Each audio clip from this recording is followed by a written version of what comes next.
Hey everyone, this is PM Sport Talk, the father and son duo podcast. I'm your host Preston, alongside my father Mike and Dad. How are we doing today? Hey, I'm doing great. What a great weekend of football, both college and pro. Can't wait to get into it. Well, there is a lot of football to talk about, but we cannot forget that we still got some baseball. Obviously, uh, football is what everyone's paying attention to right now, but we are less than a month away from October baseball. Dad, how excited are you? You know, I'm kind of in a little bit of a lull right now with the baseball. Um, we got 2 weeks left in the regular season, then the playoffs start. So I'm kind of just like, you know, I'm curious to see who the final couple teams are going to be in the playoffs. But we kind of know most of the teams. Um, so I'm just kind of concentrating on football, but there's nothing better than that first week of playoffs because you got like 4 games every day, and so exciting because baseball playoffs are very exciting, and yeah, but I'm kind of just like waiting for this regular season to get over with so we can get into it. Um, well, if you don't mind, I would like to discuss the New York Yankees had an absolute gauntlet in their past 12 games. They had 3 game sets against the Blue Jays, Tigers, Red Sox. I forget the other team. Um, Tigers, Tiger, Tigers, Blue Jays, Red Sox. There was one more. Um, Houston. Houston. Right. The Astros. And the Yankees ended up getting out of that with a 7-5 record, and they definitely exceeded my expectations of how that would go. Obviously didn't end it on a great note. Will Warren last night against the Red Sox, 6 runs in the first inning. But I'll take 2 out of 3 though. We took, Um, I just I don't know. I feel like I'm going against a lot of Yankees fans with this, but obviously 6 runs is inexcusable. You can't have that in an inning. But it kind of made me feel, I don't know. I was kind of impressed how he was able to go the rest of his outing after that horrific start and settle in and throw 4 shutout innings. So that was a good sign, but obviously, um, it's not a good sign when you're giving up 6 runs in an inning. So that's got to be cleaned up. I did notice though. I mean, we had seats to watch them play crochet last time, and understatement would be they were horrible against him. But they were a lot better this time around. He got homered off of by Judge and Ahmed Rosario for his first Yankees home run. yeah, Yankees did a lot better. I mean, they made an effort to get back in that game, got it close, 6-4. No hitter through 6.5 innings, I'm pretty sure. In the game 1 of this Red Sox series, which was pretty unexpected. Luis Gil played amazing on the mound. Yeah, it was a good series for the Yankees. Took 2 out of 3. Like I said, Heel pitched really good, which is important because they need him in the playoffs. And that's why I'm not too worried about Will Warren because I don't think he's pitched in the playoffs. Unless if it's out of the bullpen, no. So we don't have to worry about that. It's going to be Heel. It's going to be Freed. It's going to be Rodon. I'm really So, interested to see if they want to do anything with Cam Schlittler because he's been pitching pretty good. yeah, I mean, if they get out of the first round, I would expect to see him in the next round. But because usually you have to have a fourth starter. But in this first round, I don't know. I'm guessing you won't see him unless somebody gets hurt or something. But because they want experience in that first round, and Heel was there last year, pitching the World Series and all that. So He actually had probably one of their best outings out of yeah, all the pitchers in their World Series roster last year. So that was good. And just one more thing I want to mention about the Yanks today against the Twins. Once again, Jose Caballero is the shortstop, and it's looking like Booney is leaning towards making him the everyday shortstop. Yeah, well, Volpe's hurt, right? At least that's what they're saying. And it's going to be pretty hard with the way Caballero is playing. I mean, for Volpe to earn his spot back. I mean, yesterday, um, Sunday Night Football was so bad. So I ended up finishing up watching the Yankees Red Sox game before I watched any of the Falcons Vikings game. But Caballero looked really good. He made a couple great defensive plays, had a home run over the monster. Um, so Yeah, I mean, I'm really liking what I'm seeing out of him. If I'm not mistaken, I think he leads the league in stolen bases. So I know he did at one point. Yeah, if he keeps playing like this, I mean, even doesn't even have to play this good, but keeps playing solid. And when Volpe's when he's healthy, if they switch them out, then that's a travesty. Um, it would not shock me one bit if they did that either. Would it shock you if they put Volpe back the in way there? Boone talks about him, I'm kind of just preparing for it. I mean, they, I'd be more shocked if he left Caballero in. I'm not gonna lie. yeah, I would too. I mean, unless he's just playing so good, and but to me, unless he, if he's just playing decent, he should be in there. And let's With leave Volpe out. I with mean, all it's this high praise that Boone talks about, he was so excited to get Caballero. Loves the way he plays. Describes him as a pest on the bases. I mean, uh, it doesn't seem like that the way you look at Anthony Volpe. I mean, this is the same guy who was in an interview and said that, in what world and what planet does Anthony Volpe get sent down? I'm like, oh, what planet does he not? I mean, any team that's not the Yankees probably wouldn't put up with this crap. So yeah. I mean, he's not gonna get set down, but he should be sitting on the bench no, yeah, and because only come in there if Caballero gets hurt you or can't send a guy out that you don't know if he'll.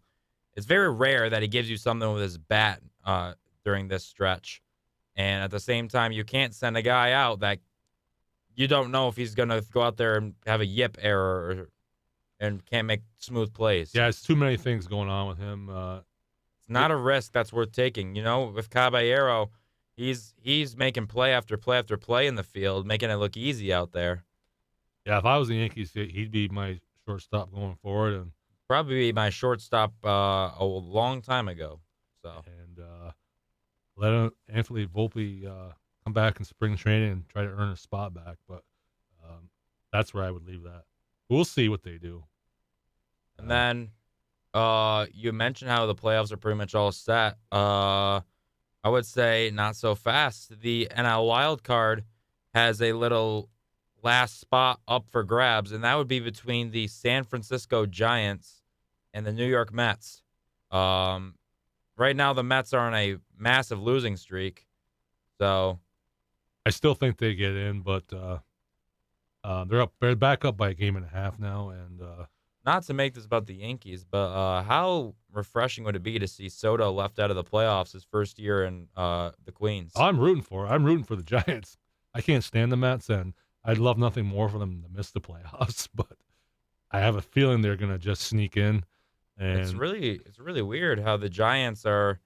I mean, with all that rebuilding, all the trading they did. I mean, they still acquired Devers, so they weren't all rebuild mode in the trade deadline. I yeah, mean, yeah. they're a real sneaky team. Kind of reminds me of how Detroit made that late surge last year. Yeah, you never know. I mean, they lost their last 2 games to the Dodgers, but I mean that's the Dodgers. At Yeah, least we'll see. it was huge they got one against them though, Yeah, and Tanner Scott walk off home run off him. So that'd be interesting. That could go down to the wire. So, uh, I'm rooting for the Giants hard. We'll see what happens. playoffs, we'll keep an eye on that for sure every week. Can't forget about baseball. But now let's transition into our football conversations. We'll start out in the college world. The college football week 3 now we Yeah, just had was a very good one, I would say.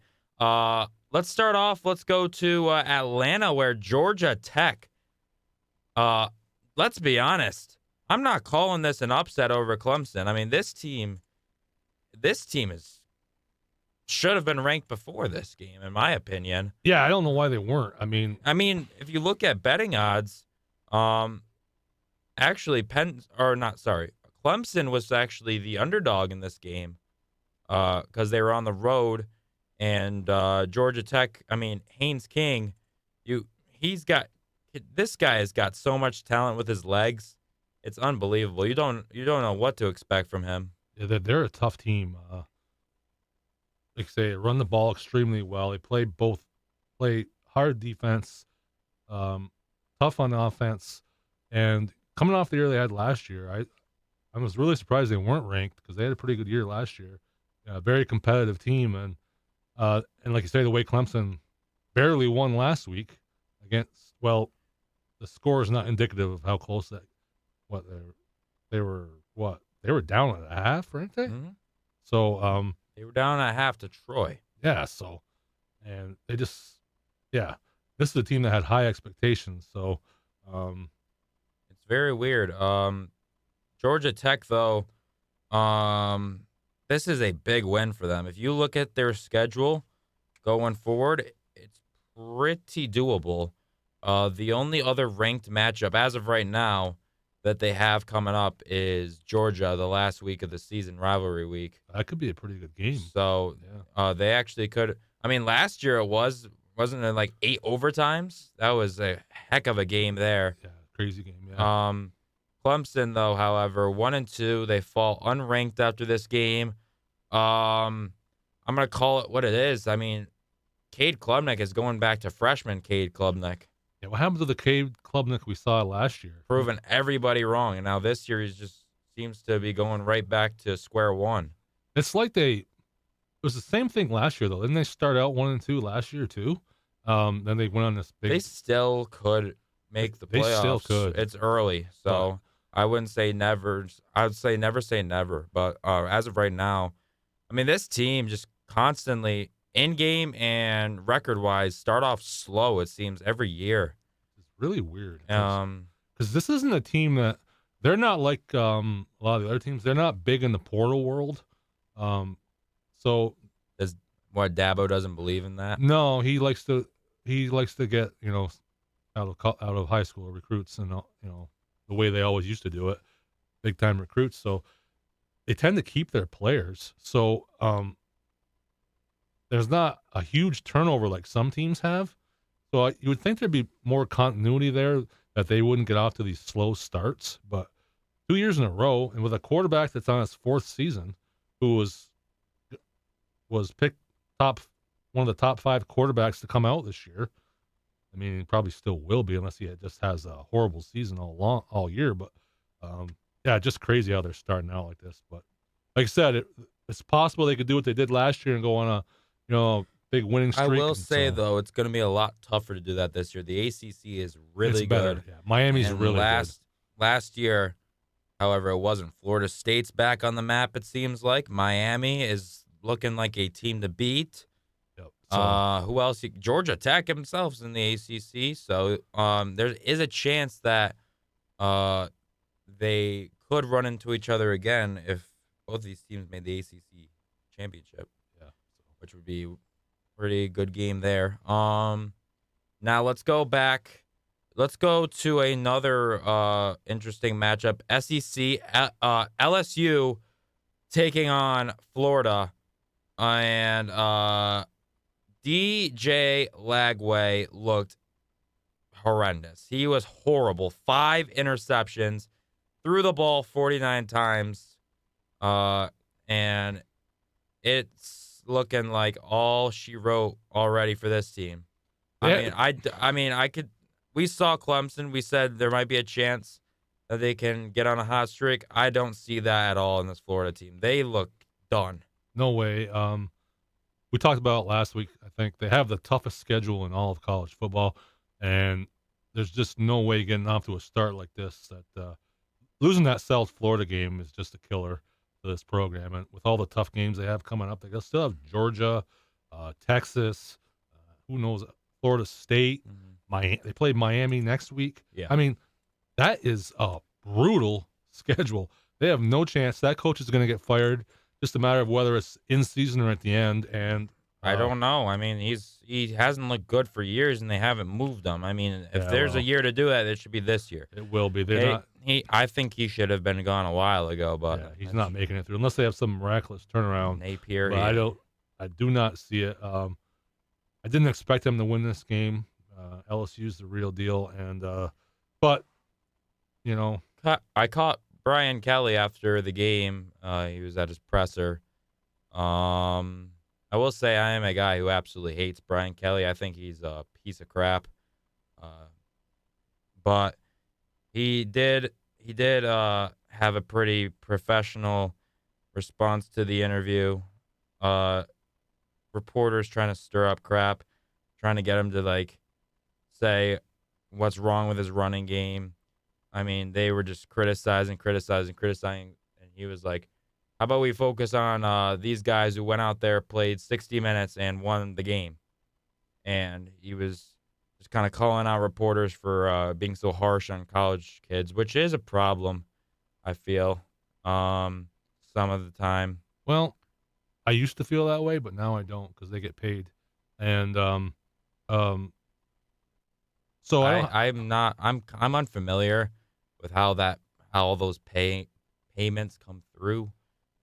Was it through like advertisements, NIL, yeah. NIL, that's that sort of thing? Yeah, plus yeah, they're getting paid. Um, the majority of those athletes are getting paid, so I don't mind them getting criticized. I'm not saying they should be harping on him, but, Brian Kelly, though, the way he handled that interview, yeah, he was right in what he said, but he could have handled it a little differently too, because that's his way he is too, so, um, but, Yeah, he he he has a short fuse. yeah, And to be honest, with all the crap, um the Greg Brooks thing, making his players practice in unhealthy heat actually led to a cameraman dying. I mean, this guy is just all about himself, it seems like. I don't like guys like that. Seems like he's glory chasing.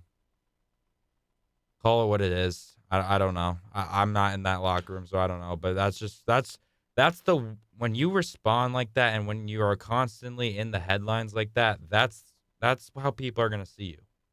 They don't know what's going on behind closed doors, you know? yeah, no, he's always been that way too, so he's hard to take 'cause he's not a guy that you're gonna root for, so If I was a college kid, I don't know. I don't think I would play for him. But it is what it is. Let's go. Speaking of money, actually, the UCLA Bruins, Mr. Nico, I don't know how to say his last name. Yama yama blah, blah, blah, blah, blah. Who cares? They're 0-3. And I think even though they took the loss this week, Tennessee is saying thank you so much because Joey Aguilar is looking really, really good. he looks really good. Should have won that game. Kicker missed a 40-yard field goal at the end there. Ends up going to overtime. What a great game. I love games in Tennessee. To me, that's the best atmosphere in all of college football. That place is when it's rocking.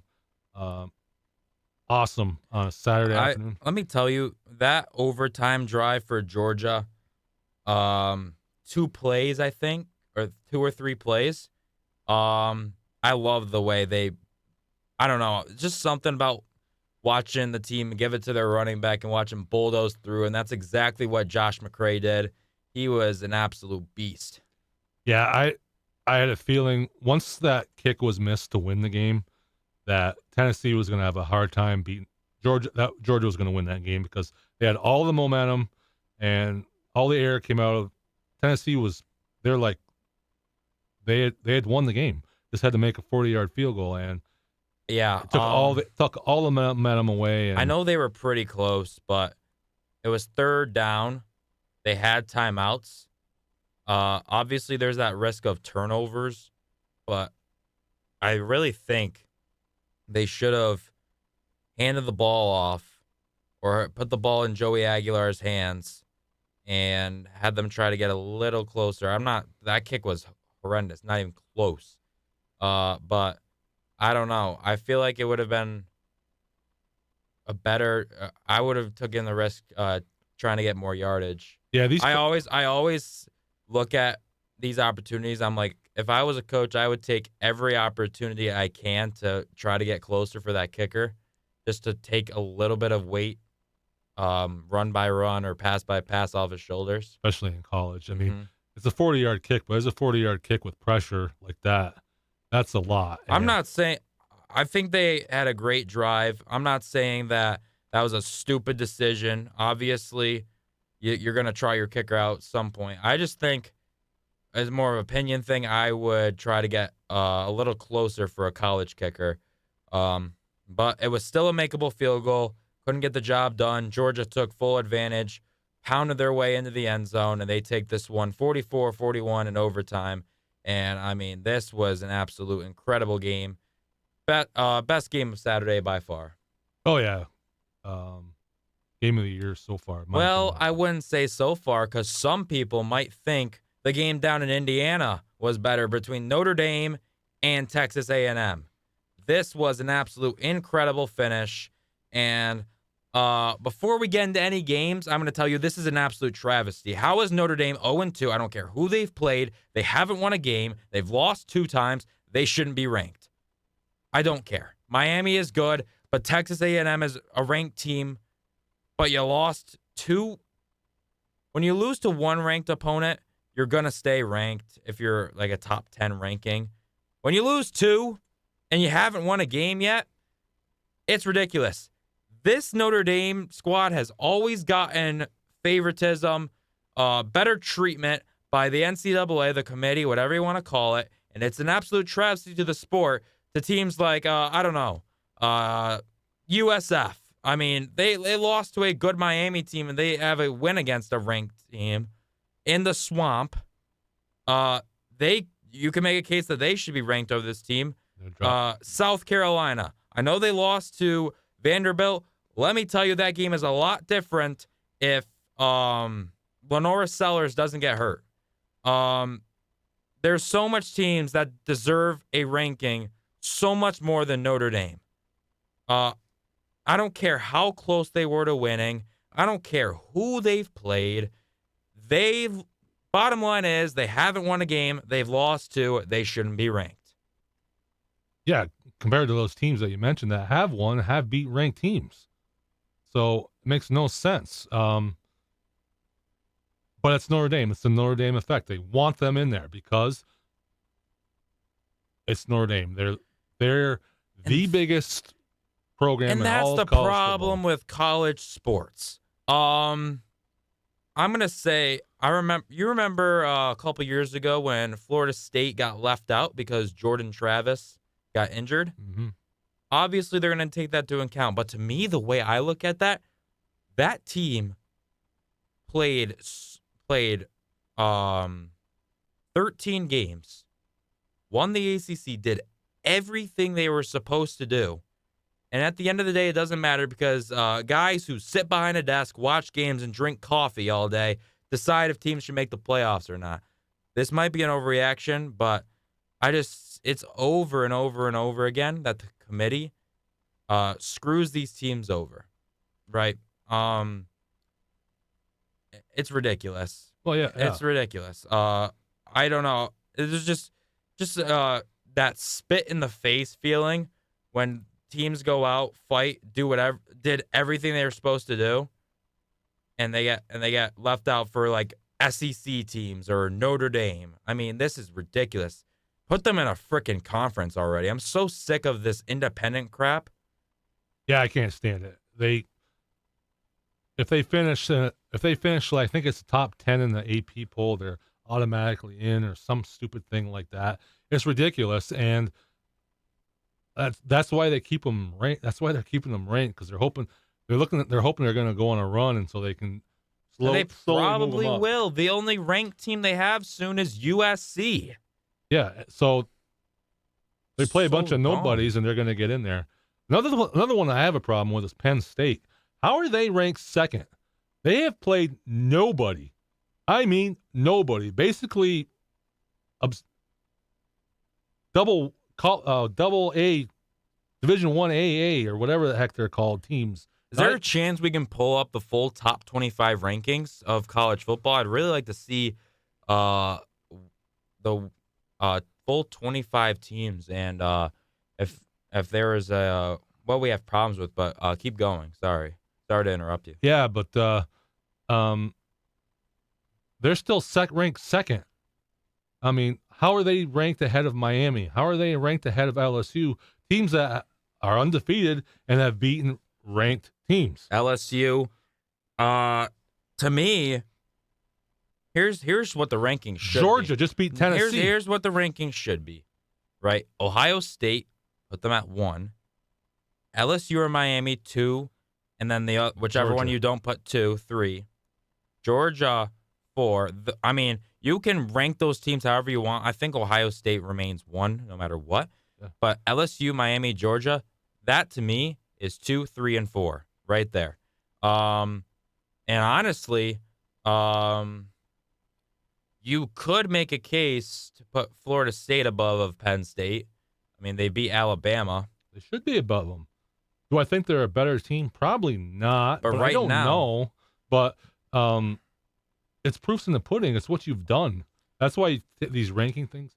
Oregon also hasn't beaten anybody. How Texas A&M? What did they move up 6 spots? That says. Yeah. That's good. Yeah. The rest of it is fine, but those top ones, yeah.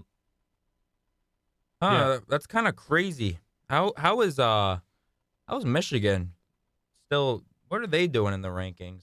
They haven't beaten anybody. They beat Central Michigan and New Mexico and lost to their first ranked opponent. You can make a case they should be out too. Same with Indiana. They've played nobody. So why are they ranked? I mean, yeah, the rankings are ridiculous. Yeah, they make no sense. I mean, there's just a casual football fan that watches on their couch can make better rankings than these. Yeah, They're horrible. And it's all for that. Yeah, it's all about money. It's all about name brand. That's why Michigan's still ranked, name brand. So it's just spit in the face to all these teams that are beating ranked opponents, trying to get on the map, and they just get kicked to the curb because we have 0-2 teams in the top 25. Give me a break. Yeah, that is ridiculous. I mean, I don't care who you are. If you're 0-2, you are not a top 25 team. It's that simple. I don't see why Notre Dame has a spot in this top 25. I know why they are, but it's the most BS reason ever. Yeah, it doesn't make sense, but it's always going to be that way. So, yeah. I mean, just one more thing: has USC beaten anybody? I don't think they have.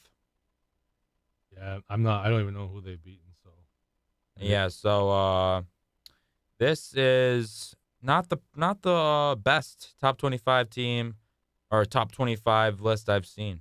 It might be one of the worst actually, but this is how it always is, unfortunately. But yeah, so we'll see what we bring next week. Dad, you got any games we could do a little overview of for next week, or is next week a dud? Next week you have, which was going to be a huge game, not so much now, is Miami played Florida, which would have been a huge game had Florida not lost to South Florida. But I'm really excited to see John Mateer take on Auburn. Yeah, that's a sneaky good game. We got it right here. If you, there's not Illinois and Indiana. I mean, let's be honest. If Sellers is good, South Carolina, Missouri could be a sneaky good game. Yeah, so it's not a great schedule next week. Texas Tech, Utah. 2 ranked teams. I guess I really would rather see 2 ranked teams in the double digits go at it than see Purdue versus Notre Dame. Yeah, Purdue versus Notre Dame is just. I mean, I'm starting to freaking feel bad that Brad and Gary. It seems like you're giving Brad and Gary torture to get paid. They have the Michigan-Nebraska game, which is Oh, really? Okay, that's a little better. Nebraska's 3-0, so we'll see if they're for real or not. If So, they beat Michigan, that would be yeah. a prove it win right there. Yep. It's in Nebraska, right? Yeah, so Should be a good game there. So there's your week 4 overview. Now we get into our NFL. And NFL, these, excuse me, wow, these past 2 weeks have brought us some very good high scoring games, no? yeah, we've had some really good games. The 1 o'clock hour was really good. Giants, or sorry, we'll go back to, we'll take a look at our Thursday night game that started us off. Commanders and Packers. Um, some news that came out of this. Um, if you're a fantasy owner, listen up. Austin Eckler is officially out for the season with an Achilles tear. So the rookie Bill Krosky Merritt will definitely be seeing a lot more handoffs earlier than most people expected. So Commanders are without Eckler for the season, and actually, Dad came out earlier that they might be without Daniels next week. He has a knee sprain. I heard that today. Yeah, it's a big blow for them if he can't play. Who's their backup? Mariota. He's a decent backup, so I mean, I don't know who they play, but get into that later. But Well, yeah. So the Packers. Let's keep it what it is. The score a lot closer than what this game actually was. The Packers dominated yeah, at that was a home. dominate. That's not much to say about that. It was the Packers all day. Just all night. Jordan Love looking really good so far. The defense and the defense. I mean, Micah Parsons, how huge is that looking right now? their defense, yeah, And their offense, I think, is going to be okay, but to me, it's their defense. this team is really knocking on the doorstep of taking that NFC North over crowning the Lions this year. Obviously, it's only week 2. I don't want to jump too far, but this team, just gonna say, looks really good so far. So far, so good. I got to see more from Jordan Love before I know everybody's got the Packers as maybe the best team in the NFC. I got to see more from him before I can do that. But He did have a good game, efficient game, but there were some throws he missed. I know me and you both saw that wide open Matthew Golden that he underthrew. That was a missed opportunity there. I mean, just those little throws. they're playing Washington on a Thursday night. Washington had to come in there. Washington's defense isn't any good, so I got to see more from them. But hey, they're off to a great start, and their defense. That's one thing I do know is good. I'm just not 100% sold on that their offense is Oh yeah. all the way there yet. But Also, an injury that I forgot to mention. Jaden Reed is going to miss a lot of time. He ended up breaking his collarbone. yeah, so that hurts them a little bit. So There's that. Defense looks really good, as you mentioned. Micah Parsons is just a game changer. So, there you go. There is your Thursday night game. Now we'll get into the best game of the 1 o'clock window. That would be Giants and Cowboys. This game was absolutely incredible. I mean, Russell Wilson looking like for 4 quarters looking like his Seattle self, and then in overtime looking like his Broncos self. yeah, this is a weird game because I thought the Giants could keep this close, but I thought they could keep it close as like a low scoring game close. I had no way did I think they could keep up scoring this kind of game. That just shows you that how much of a drop Dallas's defense is taking this year. Yeah, because we saw what Russell Wilson looked like last week. Horrible. He couldn't move the ball against Washington. So, I mean, and that defense is horrendous too. Of course, this is kind of what we saw with Wilson last year with Pittsburgh, right?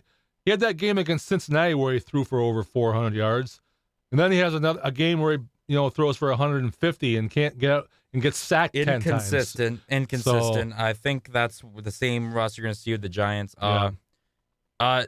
You catch the story of the beginning of the game, James Hudson. You saw the penalties. Penalties. He had 4 penalties on the opening drive. I think Dable's reaction to that was absolutely classic. After the 4th penalty, I don't know. I didn't see who he went up to, but he went up to one of his coaches. He's like, wrap it up. Get him out of there. Yeah, done. Just like with the most straight face ever. Get him out of there. Yeah, you can't have that. I mean, did he even show up to play football? He's over here slamming helmets in the ground, smacking people, false starting every play. Yeah, I didn't. That was one of the most bizarre starts to a game I've ever seen in my life from a player. Kind of reminds you of. Remember, I don't know if it was last year or the year before with Broderick Jones. Oh yeah, Remember, he had that one game where he had 1 million penalties. one game. Well, the game where he got benched there. Mm-hmm. That's kind of the same thing. I don't know if he wasn't as bad as this guy was, but Yeah. it reminded me of that game. I mean, it was so bad. Joe and Greg were like, "Oh my gosh," and Joe was kind of speechless. He's like, "Greg," and Greg's like, "I'm here watching Brian Dable. This guy's got to come out of the game." It was incredible. Malik Neighbors did his thing. I always thought that Wan'Dale Robinson was underappreciated. This guy is a very solid wide receiver 2, 3. Both receivers in the 100s. Cam Scatabo scored his first NFL touchdown. So I think you'll see a lot of that this season. Yeah, he had a good game for him. Yeah, just crazy game. Down to we can go to Dallas, take a look at their stats too. Cowboys, a lot of scoring, 40 points. And we're seeing really how important Brandon Aubrey is to this team. I mean, this guy is one of the greatest kickers, one of the most consistent kickers I've seen in a while. Yeah, it's 64-yarder. I mean, what got me is the 64-yarder. Was that to win it? Was that the winner? Or no, that was the tire. That was a tire. That was the tire. What got me is they treated that like all they needed was 64 yards. You know what I mean? Mm-hmm. And like that's a good range for him. Like that was okay, no problem. I mean, the kick was good from 70. I mean, it was crazy. But you know what? It makes me wonder why all of a sudden in the last couple years now all these kickers are kicking 60-yard field goals. No problem. Just saw Boswell do it last week to beat the Jets. He could that kick was good from 70. He nailed that kick and right down the middle. They use a different ball for kicking? Are these balls got more air or something? There's got to be something with the ball they're using now. All of a sudden, these kickers they're kicking at 10 to 15 yards farther than they always did before. I mean, people were impressed that Matt Prater, he was the previous record holder, could nail it from 65. I mean, you see a guy once in a while do that. Now, all these guys are nailing them. Yeah, it's crazy. I don't know. It's just weird to me. And Aubrey wasn't even from a football background. He was a longtime soccer player at Notre Dame. Then he ended up trying out in the USFL. Cowboys picked him up, and he has been one of a different kind of game changer. Yeah, that's for sure. He's a weapon. So there you go. Cowboys win that in a thriller. Let's go to the good old Steelers and Seahawks, huh? Oh, this is do you want to talk? I'll let you talk. Yeah, just a couple takeaways or a couple recap, I guess is a better way to put it. Steelers and Seahawks defense looks bad again. Jalen Ramsey had a couple good plays. Sam Darnold was tearing them apart, which is really, really bad. Aaron Rodgers, I mean, he was making some throws, but those 2 picks are going to hurt you. And the story of the game was definitely Caleb Johnson's mishap on the kick return. You can't have that. I'm just going to say, obviously, this whole thing was on him. I mean, it was just an absolute mental error. But it's got me thinking, this guy is a power back. He didn't return kicks in college since 2023. Why is he back there in the first place? I don't want him returning kicks. He's a power back. That's like sending, I don't know. It's like sending, I don't know. I'm trying to think of a power back like Derrick Henry. It's like sending Yeah, him to return kicks. doesn't make sense. I thought they drafted this kid to eventually be running back one. And why is he, like you said, returning kicks? That's not his thing. And Obviously, this is going to happen if you have a guy who doesn't return kicks, should he? I mean, returning kicks. I don't think he didn't know the rule. I think in the heat of the moment, I don't think he thought he touched it. but I it doesn't mean, matter.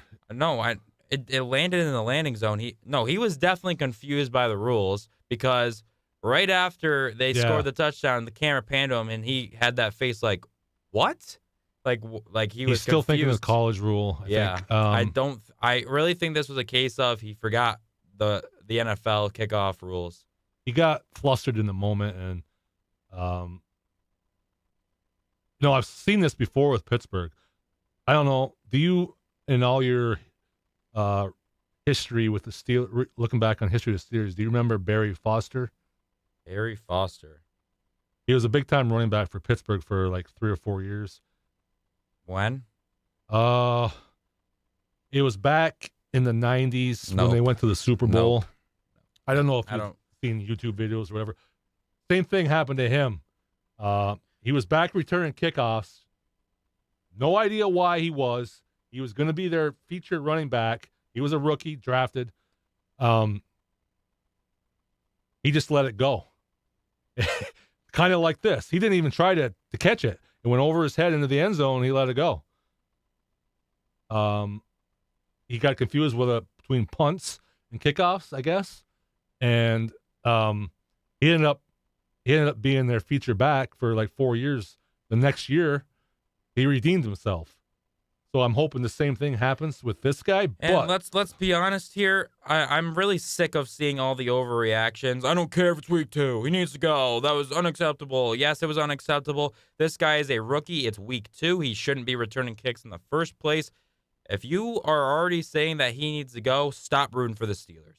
That shows that you have no patience for development. I mean, we're blaming a guy who is supposed to be a running back, as you said, the feature running back, for a mistake he made on the kickoff, somewhere he shouldn't be. And I really hope that Tomlin or whoever is in charge of putting the kickoff returners back there takes that into account and says, okay, maybe this guy shouldn't be returning kicks. Put a guy like Gainwell back there. Put someone else. I don't want Austin back there. I really think he's better returning punts. But somebody who actually has experience returning kicks, like Kenneth Gainwell does, somebody else back there won't hurt. there's got to be somebody that they can put back there. That's not Caleb Johnson. That is bad. Obviously they still looked really bad, but outside of that, but even though they looked bad, that changed the game. it did. The game was close. It was a 3-point game. It changed the game. So they probably would have lost anyway, but there still was a chance to win the game. They were right there, no matter, even though they played bad. The one thing I will say, everybody's tearing the defense up. You know how many guys they lost yesterday in that defense? How many? They were without a bunch of guys. Porter, Highsmith, did he play? Highsmith played. Highsmith's headed to the IR, I'm pretty sure. He played like a couple series and he was out. Then they lost Loudermilk, was one of their defensive. That's why they had no depth on the defensive line. Already without Harmon. Porter didn't start. Did we see any of Peppers yet? Peppers, no. He was in on that kickoff, but he ran back, but it was too late. That's the guy that you might want to consider putting back there. He was there. He was the one guy that went back to try to get the ball, but it was too late. But yeah. I mean, I definitely don't think that Caleb Johnson gave up on the player. I really just think this was a case of he had no idea what was happening. He didn't know the rules. Yeah. Obviously it's inexcusable, but I'm really excited. I think he'll pick it back up. Defense has to get healthy, then I'll make a judgment on whether this is it's going to be bad or not. All right. Then the only other issue, Rodgers didn't look. He threw one interception. That last interception he was just trying to make a play because at the end of the game. So I don't blame that one. He was just trying to make a play there. The and the other interception was Oh on wait, yeah, yeah. Calvin Austin. I forgot he had 2 interceptions because of the end, and yeah. That ball was headed. Fryermuth was going to catch that ball. Mm-hmm. Austin, and you could see Rogers was pissed. They showed him afterwards, like, you got to come back. You don't go in. He was supposed to circle back towards the goal line. Instead, he cut in front of Fryermuth and messed that all up. So I mean, as much as I don't like Rogers blaming players, he was right on that one. 2025, and Dad's defending Aaron Rodgers. Who would have thought? But we got some other games to go there, so we got to get this moving along. But there's still some games we got to look over. I think just the only game we really need to go to is Chiefs game, right? No, there's a ton of Broncos other games. Yeah. I just want to do a quick overview of some of the games from 1 o'clock. Jaguars and Bengals. Brian Thomas has looks like he has a serious case of the yips. And obviously another big thing coming from the story. The Bengals will be without Joe Burrow for 3 months. He has suffered turf toe, and he will miss a minimum of 3 months with surgery. So Jake Browning is the guy there in Cincinnati for a while. Yeah, so I don't want to kill the Bengals yet because he's a pretty good backup. But if they don't get him back, Burrow back, if I don't care if he comes back in at the end of December or not, they only have a couple games left. That team, Browning has to have that team with like a winning record for when Burrow comes back, because if they don't, then it doesn't matter. It's possible. Browning has looked good as a backup in the past. This has happened before. It's really starting to look like Joe Burrow is really just can't catch a break. I'm starting to see shades of Andrew Luck there. It's like he plays one season and then he's hurt the next season. I know this was happening during the Steelers game.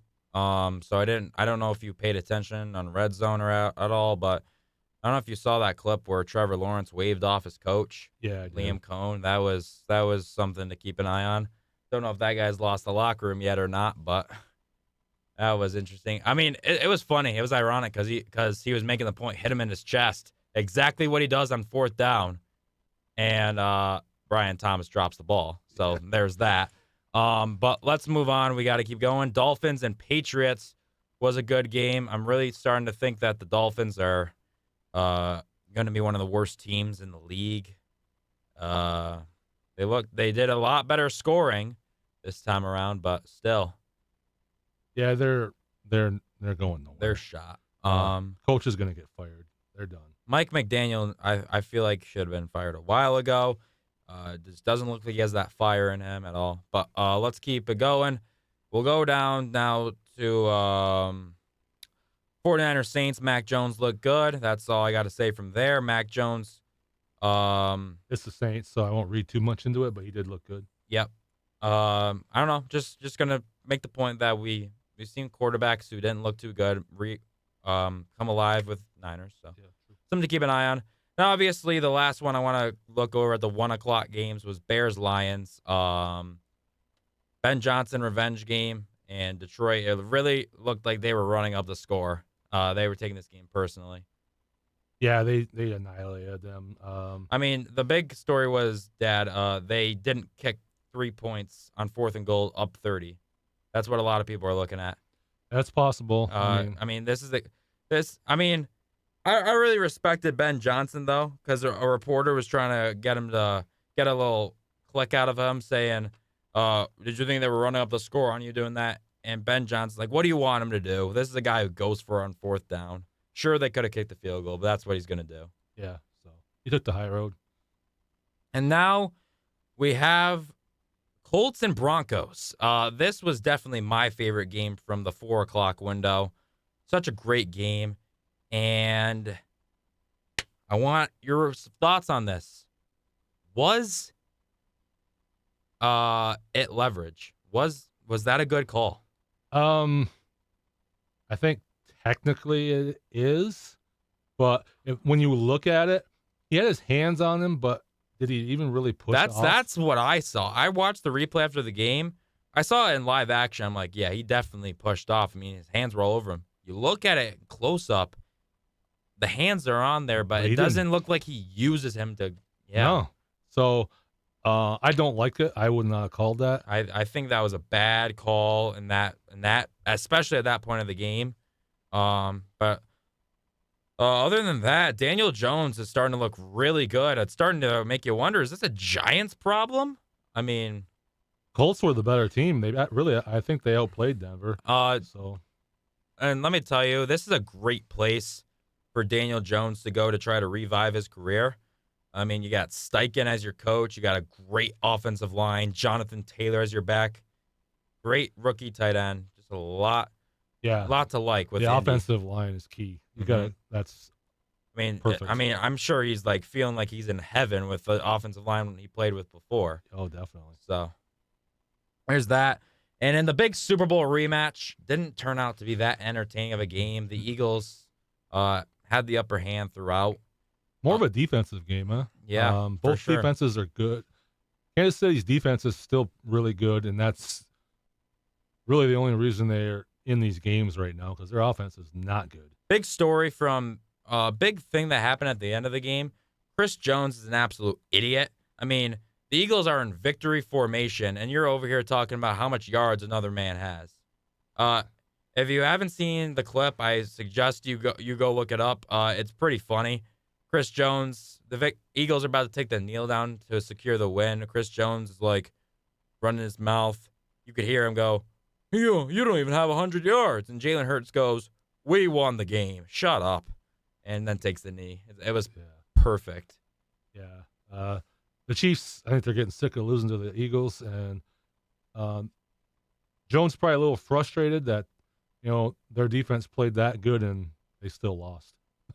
So, I don't know. I didn't catch. Did Mahomes play good? I mean, he did what he could. He's like playing by himself. He like led him in rushing. I mean, when you got two running backs like that, I mean, they can't run the ball. A lot needs to happen there. I mean, this is Kelsey's old, and they're just not the same. There's team. missed opportunities in this game, though. I mean, Mahomes overthrew Tyquan Thornton in a big spot, so there was a lot that could have gone better for the Chiefs, but Eagles take the win. I'm not even going to begin to bring up Sunday Night Football. Besides that, the Vikings will be without J.J. McCarthy. They will be with Carson Wentz for the next 2 to 4 weeks. Yeah, that was unwatchable. It was a horrible game. I will say, though, props to the Falcons. They have taken that defense from nothing to something real quick. It's pretty good, yeah. James Pierce and I'm blanking. Jalen something. I forget his name. I'm like you today. But they went D-line with their first 2 picks in this draft, and it's turning out to be a very good decision. Their secondary was already pretty solid. So yeah, they look like a much improved team. And with that, we transition to our plays of the week.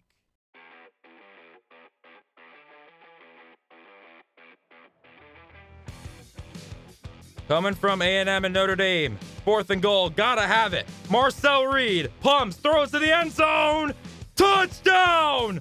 On the last breath, Texas A&M stuns the Irish. What a play! Sends the Irish faithful home with an L. Gosh, Dad, I don't know about you, but I loved watching Marcus Freeman's face after that. Yeah, me too. I loved it. What a great game! Unbelievable. Texas A&M comes back and gets the win on 4th down to a tight end that they were talking about him in the broadcast. He's not like major tight end or anything. Great play there for the win. Coming from Georgia and Tennessee. Georgia looking to punch it in and get the huge road win. Hands it off to McCray. Why not? McCray fighting. And he reaches the ball in there, and it will be a touchdown. They don't mark it on the field. They look at it in review. It was quick. And Georgia, look at this, Dad. McCray fighting, keeping the legs moving. You see that ball reached in there. Yeah, what a play. He was running like that all day. He had the will, and he got it in there. I mean, Herb Street said it best. That's such a gutsy decision to reach the ball in there like that. With all that it took. The Bulldogs take down the Vols. What an awesome game. Coming from Giants and Cowboys. Russell Wilson takes a snap. Giants looking for a miracle. A moon ball from Wilson. He does this better than anybody. The Neighbors. Touchdown, Giants. 2 guys on him, and he still gets it. What a throw.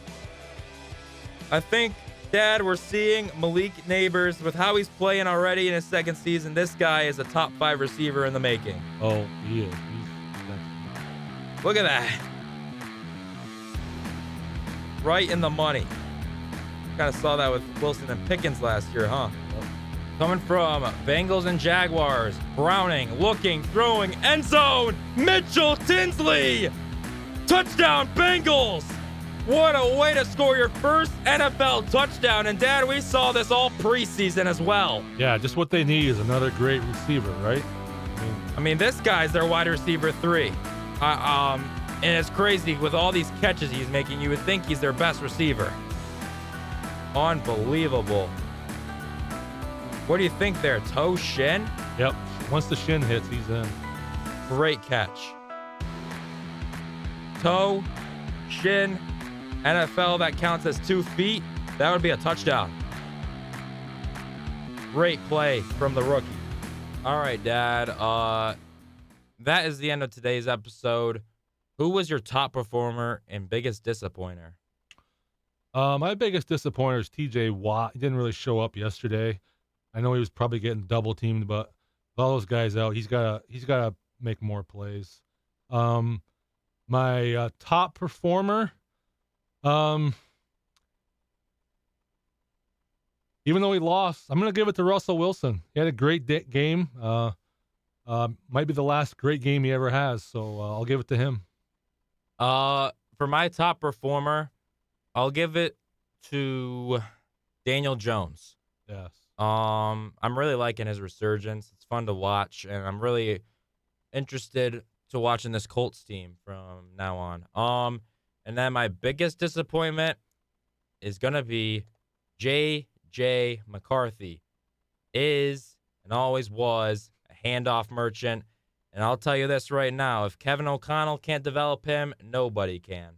So there's your biggest disappointment. The handoff merchant from Michigan. I gotta agree with you there. So that will end today's episode. Just for the fun of it, who do you got for the 2 Monday night games tonight? I got Chargers, and I'm going to go Texans. Chargers and Bucks for me.